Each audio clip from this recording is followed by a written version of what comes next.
कितने स्टूडेंट्स हैं यहाँ पर?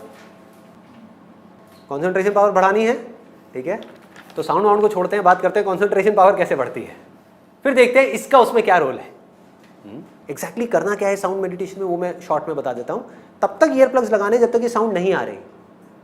जब साउंड आने लग जाए तो ईयर प्लग्स को उठा करके डस्टबिन में डाल दो। Earplugs are not required then. बिना उसके आप कहीं भी हो आप इस साउंड को सुन सकते हो। कहते हैं जब पढ़ाई करते हैं तो अगर पीछे आप कोई म्यूजिक ऑन कर लो तो पढ़ाई में ध्यान लग जाता है। ऐसे ही करते हो? लोग करते यही हैं लेकिन अनजाने में करते हैं। मैं आपको उसके पीछे लॉजिक बता रहा हूं कि रीजन क्या है और कैसे काम होता है।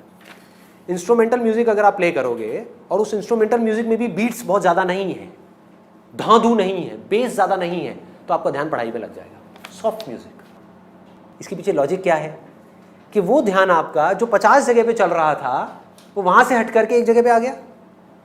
जब म्यूजिक सुनते हो तो क्या होता है, थोड़ी देर बाद में और थॉट्स आने बंद हो जाते हैं, सिर्फ म्यूजिक की तरफ ध्यान होता है और ध्यान होता है पढ़ाई की तरफ। तो ध्यान पहले जो 50 जगह पे था और पढ़ाई पे था, अब वो कहां पर है? एक जगह पर है, यानी कि म्यूजिक पर है और पढ़ाई पर है। दो जगह पर आ गया। तो अगर ध्यान दो जगह पर होगा उस ध्यान की पावर ज्यादा होगी, या ध्यान 100 जगह पर होगा उसकी ज्यादा होगी? दो जगह पर होगा। अब इस साउंड में देखो क्या होता है। इसमें तो ना कोई बीट्स है, ना कोई लिरिक्स है, कुछ भी नहीं है। जब आप बैठोगे पढ़ने के लिए तो क्या होगा?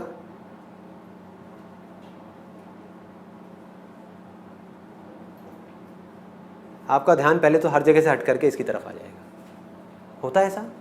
कभी भी नोट करना। आराम से रिलैक्स होकर के बैठो पढ़ने से पहले, इस साउंड की तरफ अपने ध्यान को ले जाओ तो आपका क्या होगा? माइंड थॉट से हट गया, फीलिंग से हट गया, हर जगह से हट गया, साउंड पे आ गया, अब पढ़ने लग जाओ। तो ये साउंड आपका ध्यान पढ़ाई में लगा देगी। वन पॉइंटेडनेस, ध्यान। व्हाट डज ध्यान मीन? कंसंट्रेशन, अटेंशन, जब वन पॉइंटेड हो जाए। हमारा ध्यान अभी कैसा है? भटकी हुई है ना। बिना इस साउंड के हमारा ध्यान कैसा है? समझने की कोशिश करो। क्या होता है? कभी बाहर से कोई साउंड आ गई, कभी कुछ दिख गया, कभी कुछ याद आ गया, कभी ये याद आ गया कि अब ये करना है, ये हुआ था, 1000 जगह पर है। समझ रहे हो तो ध्यान कैसे भटक रहा है? अगर आपके हाथ में एक मैग्नीफाइंग ग्लास है और आप वहाँ से आग लगाना चाहते हो सूरज से, तो अभी आपका ध्यान कैसा है? ऐसे ऐसे ऐसे ऐसे भटक रहा है। फोकस कैसे करोगे? कभी यहाँ चला गया, कभी वहाँ चला गया। जहाँ आपका मैग्नीफाइंग ग्लास जाता है, यानी कि आपका ध्यान जाता है, वही चीज़ आपको दिखने लग जाती है। तो एक जगह पर टिक नहीं रहा ना। इससे क्या हुआ?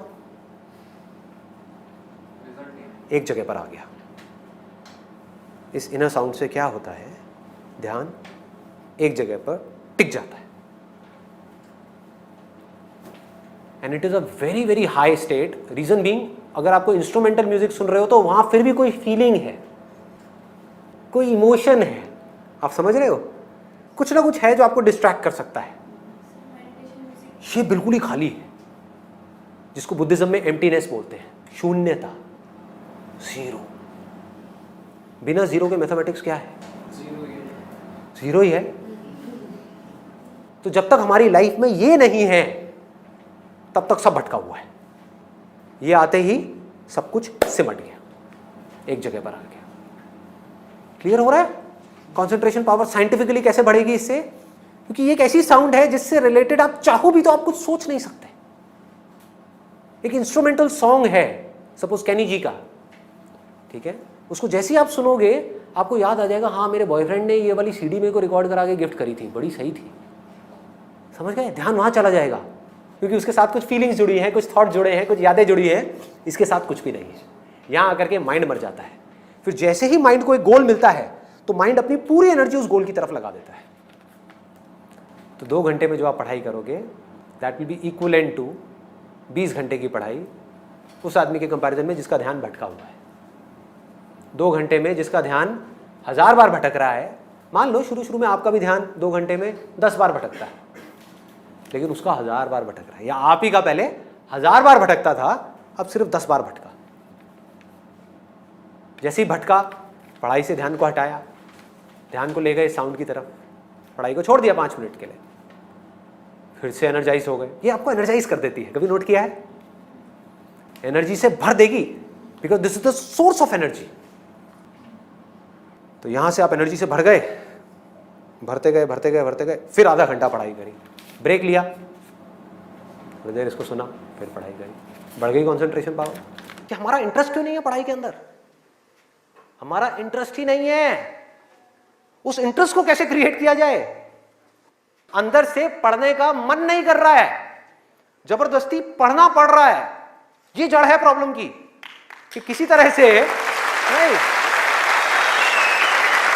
अगर आपको पार्क में जाकर के खेलना है तो उसके लिए किसी मोटिवेशन सेशन की जरूरत है क्या? नहीं है। आप जाओगे जाकर के पार्क में खेलोगे। फेसबुक के ऊपर बैठ करके टाइम पास करना है, उसके लिए किसी मोटिवेशन की जरूरत है क्या? मुझे जरूरत है आकर के बोलने की कि प्लीज अपना फेसबुक पे टाइम स्पेंड करो, थोड़ा सा यूट्यूब पे कुछ वीडियोस देखो, व्हाट्सएप पे बैठा करो ना, बैठते क्यों नहीं हो? अपने दोस्तों के पास जाया करो, 2-4 पैग लगाया करो, हाँ, सुट्टे मारा करो। ये सब बोलने की जरूरत है? समझो, एग्जैक्टली जड़ तक जाना है, ऊपर ऊपर लेवल पे काम नहीं करना। सॉल्यूशन ये है कि कुछ ऐसा हो जाए कि मैं आकर के, आपके पेरेंट्स आकर के, पूरी दुनिया आकर के आपको कहे कि मत पढ़ो, मत पढ़ो, खबरदार अगर पढ़े तो, और फिर भी आप पढ़ो। आप कहो नहीं मैं तो पढ़ूंगा, आने तो मेरे सामने कौन आ रहा है उसको देख लूंगा, देखता हूं मेरे को कौन रोकता है पढ़ने से। अगर कुछ ऐसा हो गया तो समझ जाओ खेल हो गया, काम हो गया। जो आपकी स्टूडेंट लाइफ है उसमें पढ़ना था, आप पढ़ लिए, उसके बाद में जॉब करनी है तो जॉब में अपना 100% डाल दिया, बिजनेस करना है बिजनेस में 100% डाल दिया। एटलीस्ट स्टूडेंट लाइफ में तो आपने 100% डालना सीख लिया ना। तो आगे भी आप लाइफ में जो भी करोगे आप पूरे दिल से करोगे, पूरे तरीके से करोगे। आप इमेजिन करो कि आप एक डेजर्ट में हो, रेगिस्तान में हो और खो गए हो, रास्ता भूल गए। 1 दिन निकल गया, 2 दिन निकल गए, क्या होगा ऐसे में? प्यास से तड़प रहे होगा ना। इमेजिन करो उस सिचुएशन को, just imagine what I am saying कि 2 दिन हो गए हैं, आपने पानी की एक बूंद भी नहीं पी है, ऊपर से डेजर्ट जहां पर कोई छाया भी नहीं है, भागे जा रहे हो इधर से उधर, चले जा रहे हो, हिम्मत नहीं है, बुरी हालत हुई पड़ी है और मरने लायक हालत है। उस वक्त आपके दिमाग में क्या चल रहा होगा? सिर्फ पानी, कि कहीं से पानी की एक बूंद मिल जाए, सिर्फ एक बूंद मिल जाए कहीं से पानी की। मुंह सूख गया है, अंदर तक सब कुछ सूख गया है, बुरी हालत हुई पड़ी है। उस वक्त आप क्या करोगे, क्या पियोगे? टॉयलेट पिएंगे। Let's give a big hand for him. और ये कुछ थ्योरेटिकल बात नहीं है, जो भी लोगों के साथ में ये चीज हुई है उनके एक्सपीरियंसेस जाकर के आप पढ़ लो, आपको समझ आ जाएगा। टॉयलेट जिसको हम वेस्ट समझते हैं, वो भी एक एक बूंद उसकी भी कीमती हो जाती है, जो आप में से कोई अभी सपने में भी करने की नहीं सोच सकता। अभी कोई यहां से बाहर जाकर के अपना टॉयलेट पिएगा? कोई है तैयार है? एनीबॉडी? कोई नहीं। क्यों? कोई वजह ही नहीं है। There is no reason, there is no reason. क्यों पिए भाई? मैं पागल हूं क्या? हाँ, मैं पागल हूं जाकर के जबरदस्ती अपना टॉयलेट पीऊं? लेकिन अगर वो वजह बड़ी हो तो आप पानी क्या, खून भी पी जाओगे।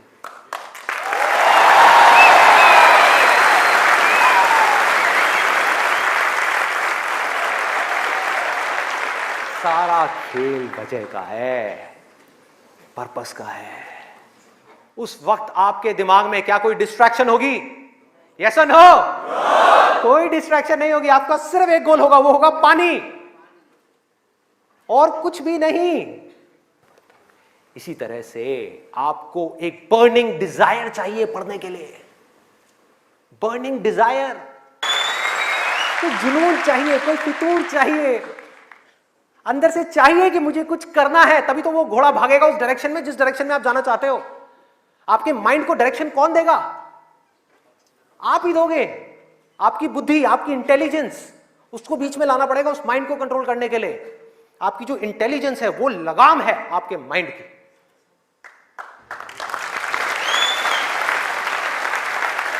इंटेलिजेंस के बेस पे आप क्या कर सकते हो? आप कमिटमेंट कर सकते हो, आप अपने माइंड को एक डायरेक्शन दे सकते हो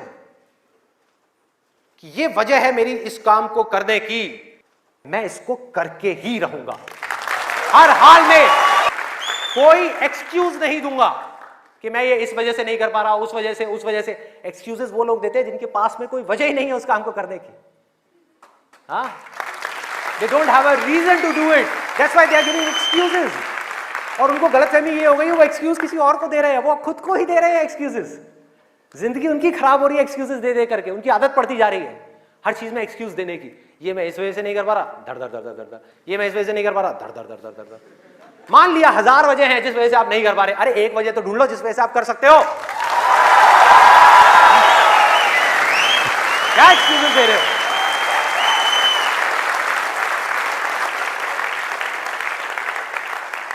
You need a strong reason, you need a burning desire.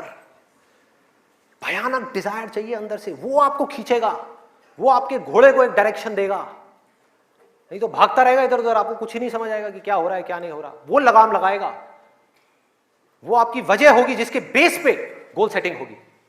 लोग बात करते हैं goal setting goal setting goal setting, क्या गोल सेटिंग? उठा करके कोई भी गोल सेटिंग कर दी जो अंदर से खोखला है, उसके पीछे क्या बर्निंग डिजायर है या नहीं है, कोई पर्पस है या नहीं है? तो पर्पस क्या है? एब्सोल्युटली सिंपल, 2 चॉइसेस हैं आपके पास में, एक कि मुझे जिंदगी में कुछ करना है या मुझे जिंदगी में कुछ नहीं करना, जिंदगी को काटना है या जिंदगी को जीना है। यह है जिंदगी का मकसद,